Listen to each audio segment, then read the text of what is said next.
Greetings and salutations, and thank you for clicking on the video. Today we're going to take a deep dive into the dd command, and I'm going to show you some nifty things that you can do with it. dd is one of those baked-in commands that you will find on every Linux system you sit down in front of. Also, every Unix system you sit down in front of. This is an old command. It's been around for a long time. dd stands for data definition, and the dd command itself comes to us from the old IBM job control language. It goes way, way back. Now, according to the man page, it says that it will convert and copy a file. It will do a lot more than that. dd simply allows you to move data from one file to another file. And you can do it at a deeper level than you would get, let's say, from like the copy command, cp. So you can use this to work with block storage devices like thumb drives and hard drives and DVDs, and you can do all kinds of interesting things with files. What I'm going to show you how to do in this video is create an empty file with dd.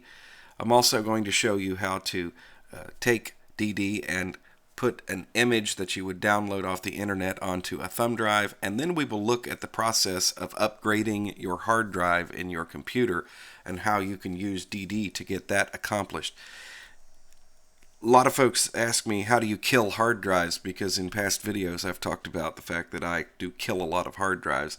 I do that by using dd and moving data around all the time. I change hard drives like crazy.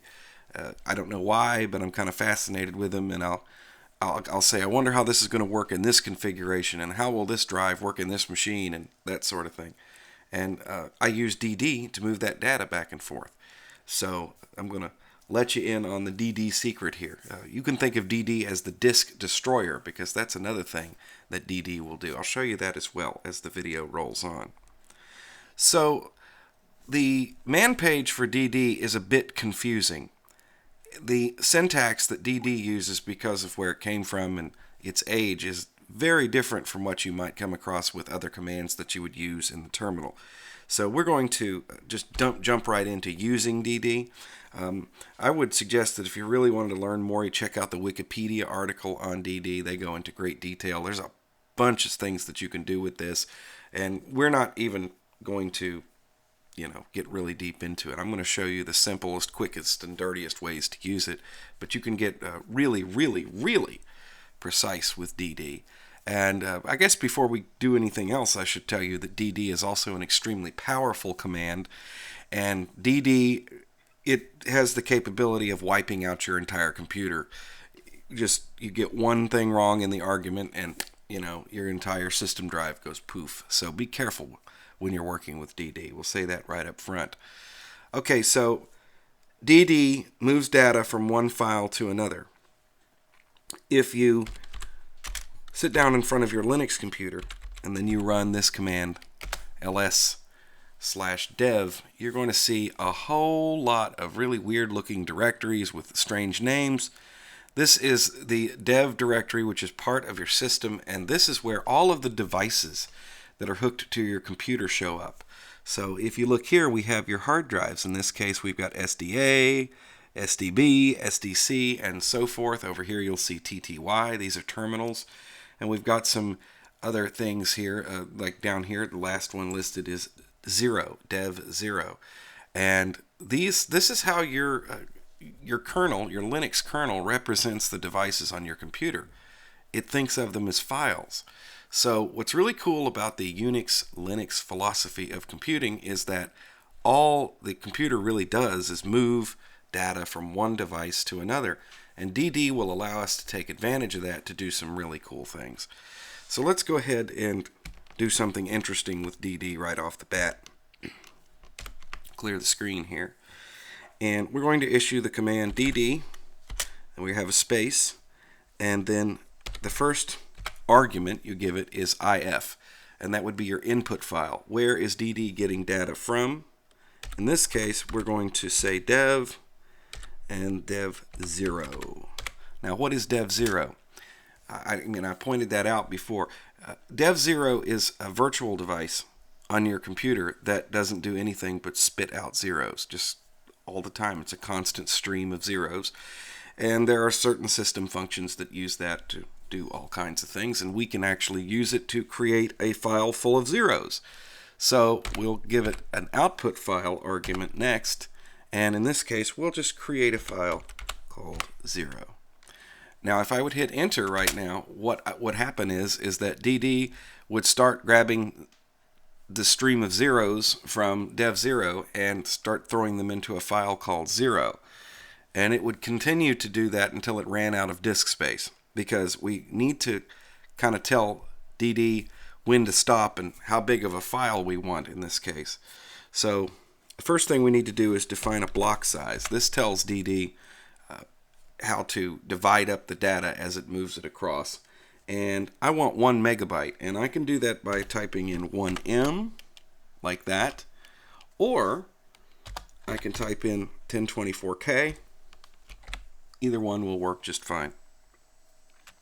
Now if I hit enter again, it's still going to go ahead and fill up the rest of the disk with zeros because it doesn't know where to stop. So we have to tell it where to stop. So we'll do count, and then we do equals, and in this case we'll make a 1 gigabyte file. So we need 1024 blocks to make a 1 gigabyte file, since each block is 1 megabyte. So let's go ahead and turn it loose and see what it does. And it goes off and crunches, and it says, hey, I created a 1 gigabyte file. Look at me, I'm cool.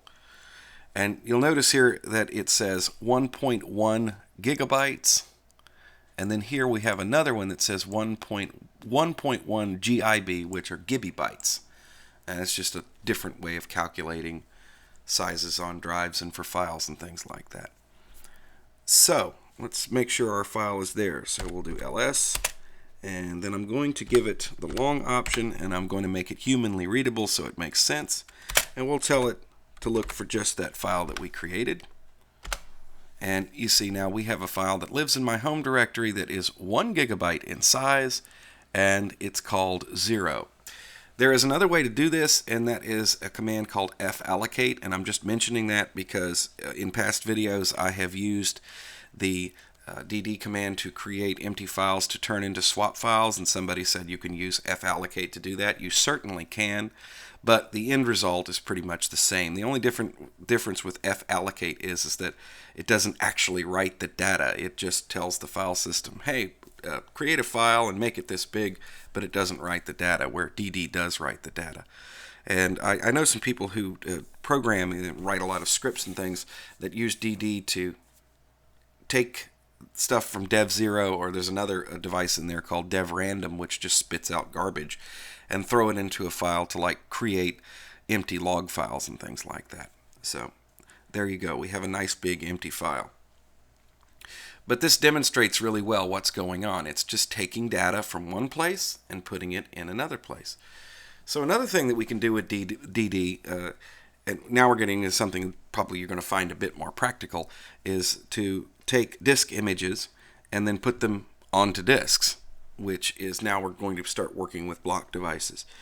So let's go into the downloads directory on my machine, and also we're going to go into a subdirectory called ISO, and we'll list what's in there. You see I've got a bunch of disk images, and what I want to do is put one of those onto a thumb drive. I've got a 64 gigabyte thumb drive in the machine. It's blank. And well, let's go ahead and put Ubuntu GNOME on that drive. Now, an ISO file is nothing more than a file that contains exactly the data that you would find on a DVD. And what we're going to do is take that data and just move it over to the drive. And when we do this, it does not matter what the format is on the drive. It doesn't matter whether it's partitioned. It makes absolutely no difference. DD does not care. DD just takes data from here and moves it over there, and it pays no attention to what's in the data, and it does not pay any attention to what's on the destination device. So this is why DD is dangerous. If you would make a mistake and tell it to go to the wrong device, that device just goes poof. So we need to figure out where our device is before we do anything else. We'll use ls block to do that, and that gives me a list of all of the block storage devices that are hooked up to this computer right now. And you see we've got SDA, and that has the file system, the root file system on it, and then we've got SDB, and that has my home file, the home directory on a separate disk there. And for those of you who've been following my videos, yes, I did run RAID for quite some time, but I found out that this was a bit faster with this machine. So the drive that we're looking for is SDC, and that is a 59.7 gigabyte disk, which is that 64 megabyte thumb drive. It's just showing 59.7 here. That's the one we want it to go to. So we know it's SDC, so we'll be very safe to construct a DD command that will take the contents of one of these ISO files and then put it on that thumb drive. Why do they have the extension ISO? Well, that refers to the file system that CDs use. It's called ISO 9660. That is the file system that you'll find on a CD. So it's just saying that what's in this file is that file system that would come from a CD or a DVD. That's where it gets the extension. Okay, so let's clear the screen and we'll build our DD command. And in this case, we're really working with a physical device that's plugged into the computer. So, since we're going to have to do this with elevated privileges. And here's where it gets a little bit dangerous. Like I said, if I would mistype something here, boom, I could blow out something that I didn't want to. So, we are going to create our arguments. So, our input file is going to equal Ubuntu. I'm not even going to type the whole thing. I'm just going to let it autofill because that's the only one in there. And then our output file is going to equal dev. And it's going to kind of run off the screen, I think, when I do this. SDC. So you see it starts here and ends there. Okay, so that's all we need to do. We don't need to tell it a block size, and we don't need to give it a count. We don't need to do anything because it's just going to take that image and it's going to put it onto our thumb drive. Now, one of the things about moving data around with the DD command is that you really want the device that you're copying to be bigger than whatever you're copying from. It just makes it a lot easier. Of course, in this case, the actual size of the ISO file is like 1.5 gigabytes, and then the drive is 59, so we got no problems here. So we'll go ahead and turn this loose. It's going to ask for a password, and there it goes. It is doing its thing. So I'm going to pause the video, and we'll come back when it's done, because this will take a minute or two to get done. Okay, that took a few minutes to do, and now we have that thumb drive, and it has a nice, fresh Ubuntu GNOME 1604 desktop on it that should be bootable at this point. And if I run lsblock again, the system may or may not have already found the disk. Well, you can see that it has found it, and you see now that we have partitions on it. So if I unplug it and plug it back in, the UDEV system should find it, and then it should mount it. So we can see that it's actually got a file system that can be read on it as well. And get this drive back into the USB slot. There we go.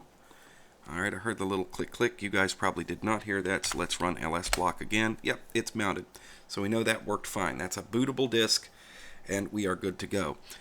Now, what if you want to make a drive unbootable? You want to remove everything on it. You want to make the drive blank.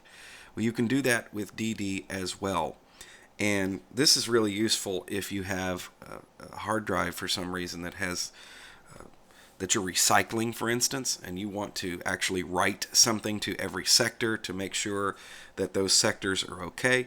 You can use DD to actually just completely blank the drive. So now that we have gone through all that trouble, let's blank that little thumb drive. You can do it with a thumb drive, or you can do it with a big drive. It makes no difference, and we'll do exactly the same thing. So to make DD do that, once again, we use the sudo option, because we have to do this as an administrator because we're working with system devices here. And so our input file this time is going to equal dev0 once again. Our old friend 0. You could also use dev random, which is just garbage. but we'll use 0 in this case because we want to write zeros. And so now we're going to make our output file dev, and we know it's SDC. Now if I would hit enter at this point and start this, what it would do is it would just start grabbing zeros and throwing it onto that drive, and it would go on ad infinitum until it ran out of space.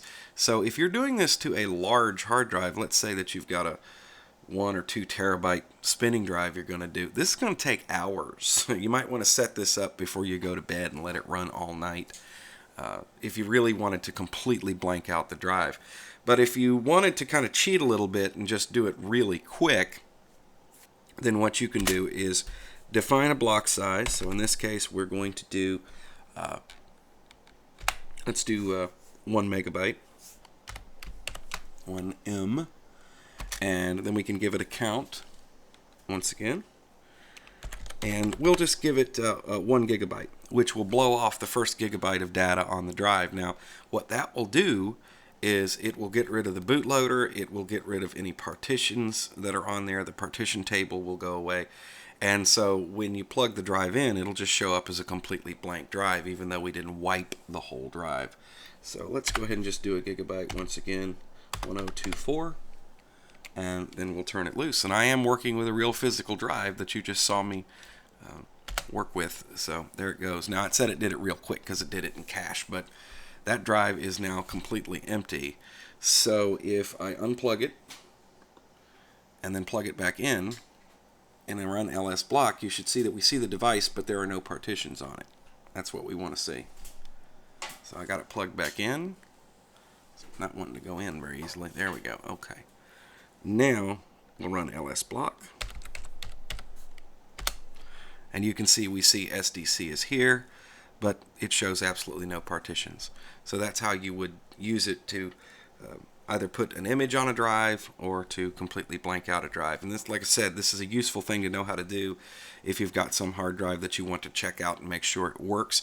So you would take the drive, and let's say it was an old Windows drive or a Mac drive, you take it and plug it in the machine somewhere, go ahead and just completely erase it, putting zeros on every sector, and then boot it up again and look at it in disks, and if it has any bad sectors or whatever, it'll tell you.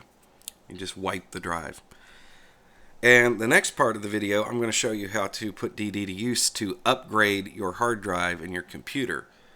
So we're going to fire up a virtual machine, and we're going to do our things there, because in virtual machines we deal with virtual devices, which means that we can create virtual devices and add them, and very cool. So let's jump into that. What we have here is a virtual machine that is booted up off of a live image. We are not booting it from the installed operating system on the native drive to the machine. And this is important to do this operation because you cannot work with a mounted drive. It's just not a good idea. So this way I can go ahead and work with the drives that are already connected to this machine, and we won't run into any issues like that. So this is one of the reasons why you always want to have some sort of bootable media laying around, whether it be a DVD or a USB stick, because if you ever want to do something like this with your Linux computers, you'll need to have it. So in this case, I'm using Ubuntu GNOME 16.04 as the boot disk, and all the tools that we need will be right here. So the first one that I want to open is actually Gparted, because Gparted will give us a good look at what's actually in the system here. And you see that we have a system drive it's a virtual machine, so it's very small. This is a 16 gigabyte drive, and we have the data partition here that holds the system. We have a swap partition at the end, which is in a logical partition. And then we have another drive that is hooked up to this machine, which is blank. It's a 32 gigabyte drive. And what I would need to do is just move all of the data from this drive over to that drive, because we're upgrading, right? So in a real world scenario here, it would be like you have a machine, and let's say you have a 250 gigabyte SSD in it, and it's getting full, and you want to move up to a 500 or a terabyte drive, okay? So you would just do exactly the same thing I'm going to do here in the virtual machine, and then you would do it to fit the drive that you're working with. So now that we know what's going on, we can go ahead and close this, and we'll open up a terminal, because that's where DD lives. It lives in the terminal. And let's make that a little bigger so it's easier for everybody to see. And then we'll get to work here. So we're going to copy from one drive to the next, and it's going to be very straightforward. Before we get into doing that, if you are going to be moving from a drive which is larger than the destination drive, let's say for instance that you have a terabyte drive that's a spinner and you would like to go to an SSD, theoretically then what you would do is use Gparted, that tool right there, to shrink the partitions on that drive so that they are under 500 gigabytes or under half the space. Go ahead and run DD as I'm running it now, and it will work just fine. And then you can resize the partitions once you do it. But using DD to move from a spinning drive to an SSD actually is not a really good idea. And the reason why is because when you format that SSD, the installation program really needs to see that it's an SSD. So you need to actually do a fresh install. So in that case, I would advise you to back up your data and then reinstall your operating system on the SSD. And that way you're going to get all the little tweaks that you need for an SSD during the installation. Most Linux distributions do that automatically these days. They'll set up trim. Ubuntu sets up trim for once a week and all that stuff. If you just copy the data over from a spinning drive to an SSD, then what's going to happen is that the installed operating system might not be able to work as well with that SSD. You might get performance problems, but theoretically you could do it. That's just wanted to point that out. Okay, so let's go ahead and get to copying our drives.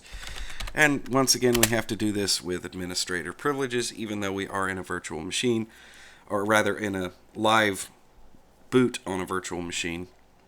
When you run the live versions of Ubuntu-based distributions, if you use the privileges, you won't use sudo. You won't actually have to put a password in. That system's kind of hacked that way to make things more convenient. So we're going to use DD once again, and in this case, we pretty much know what we're going to do. We are going to have an input file which equals dev SDA, and then our output file, in this case, is going to be dev SDB.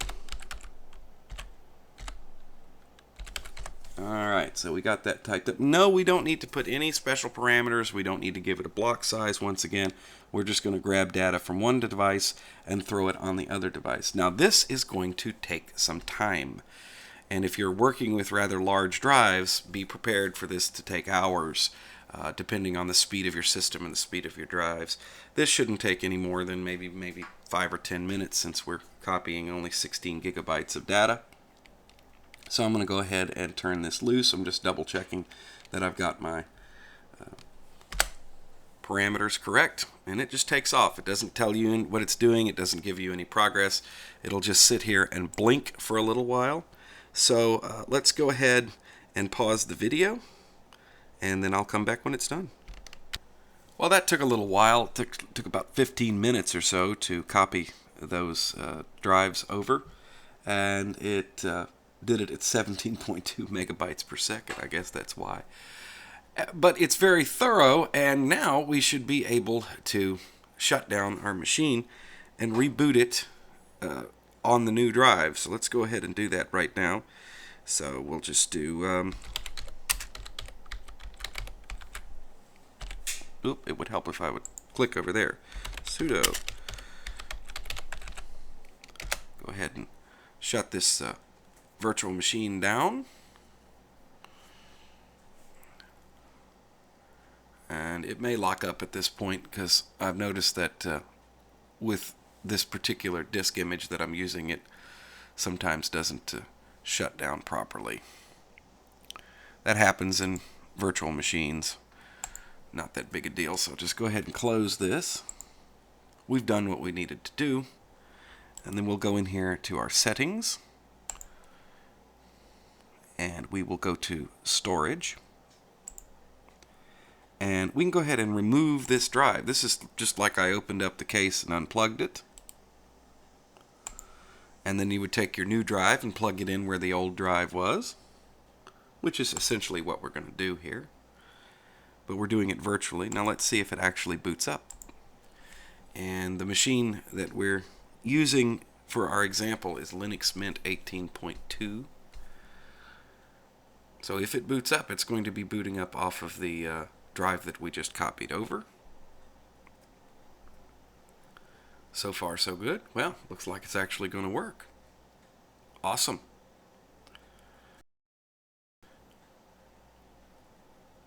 And once we get to the desktop, we'll take a look at what we have now on the system.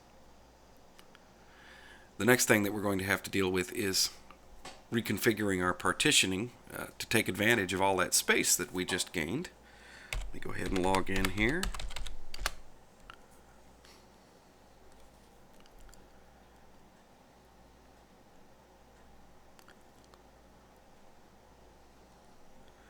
And it's taking a while to load the Cinnamon desktop. So let's open up the disks utility because that'll let us see what's going on. And as you can see, now we have all of this lovely free space. Now we need to be able to take advantage of that. So to do that, we're going to use the Gparted tool. So we'll go ahead and shut this back down because we want to make the changes to the main system drive there when it's not mounted to anything. So once again, we will need to boot this off of some sort of live image. So go back to storage once again, and then I'm just gonna mount up a live image to work with. And in this case, I think just for the fun of it, we'll do Linux Mint Cinnamon. So now we'll boot off the live image. And go ahead and hit enter and tell it to go ahead and boot up Linux Mint. This shouldn't take too long, so I'm just going to stick with it. I'm not going to pause the video.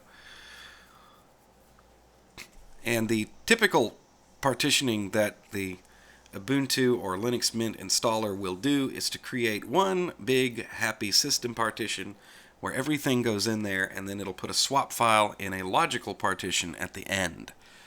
So what we have to do is we have to get rid of that logical partition. We'll have to increase the size of our system partition, and then we'll have to recreate swap. So I know, let's go ahead and make these fonts a little bigger. Make it easier for everybody to see. So I'll go to fonts.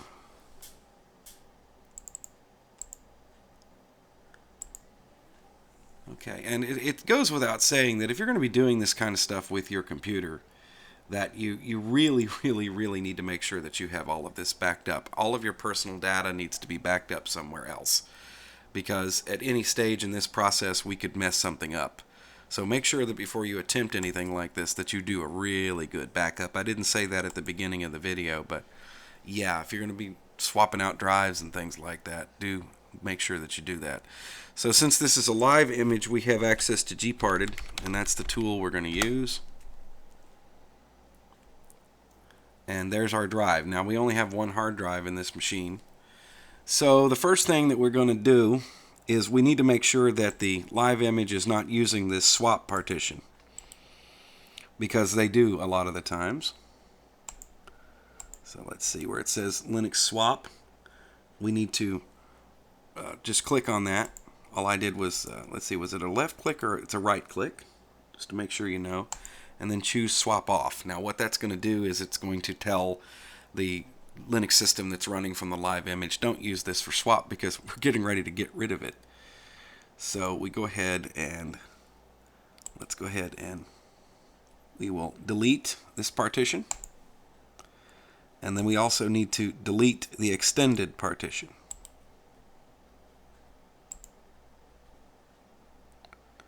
Right there, that's the one we need to delete. Okay, so this is our system partition.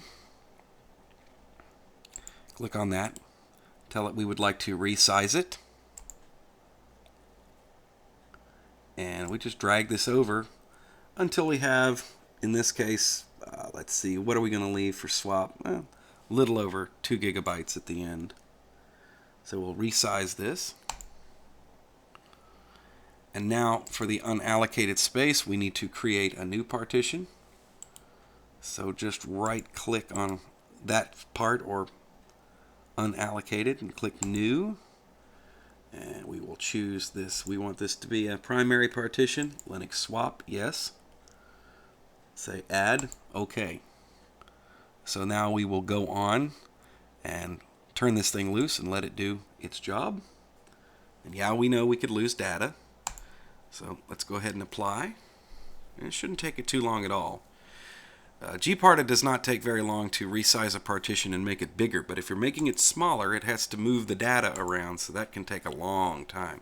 So now we have our new layout. Now the only problem here is that it's not going to boot properly because chances are it's not going to find this swap partition because it's not listed in the fstab file. So we're going to have to do that manually. And before we do that, what we need to do is reboot our system. And let's go ahead and restart. And actually, I need to just go ahead and shut this down. So when it gets to this point here, I can just shut it down. Just force it off. Because I need to come in here, and I need to make sure that our live image is still mounted, because we want to reboot off the live image. We don't want to try and boot off the operating system at this point. So let's go back and get that again. Now if we were dealing with a physical machine, the thumb drive would still be in there or the DVD would be in the tray. But this is just something we have to do for a virtual machine. So let's boot this once again. Now the reason why we're doing this is to make sure that the system catches the changes we made. Because right now, if we would go on to make modifications to the fstab file in our operating system, and we did that with bad information, that would be really bad. It wouldn't boot properly. So we want to make sure that all of those changes are detected by the system, and the best way to do that is just to restart it.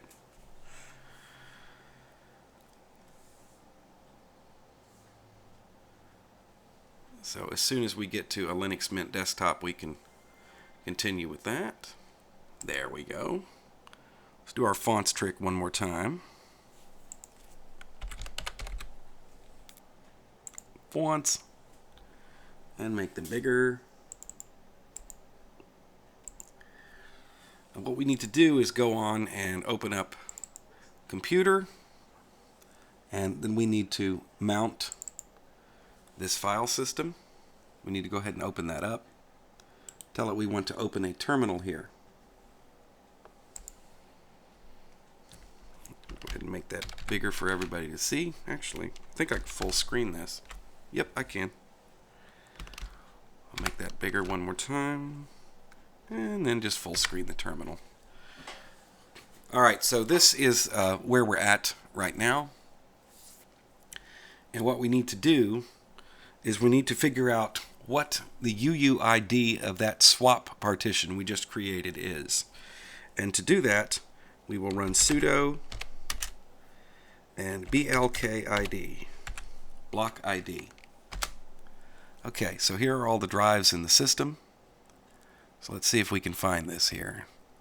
So SDA1, well, that's where we are right now. SDA2 is, let's see if we can find the swap. There it is, right there. It was right in front of us the whole time. It was just a little further down the list. So what I want to do now is I want to copy this. Big long number right there. That's your UUID for our new swap partition. Copy. And now we are going to change the directory to etc. Alright, we're in etc. And now we need to use nano, which is our text editor. And we need to do fstab. Now, we've got to do that with root privileges as well. Now remember, we're working with the fstab file on our destination system, the one that we just upgraded the drive in. And what we're going to do very quickly is come down here, and we are going to change the UUID to our new UUID. So go back here like this, and then we will just paste that in. So there's the new one, and all we have to do now is to save this. Control O, Control X, it's out. And now let's just go ahead and reboot the system.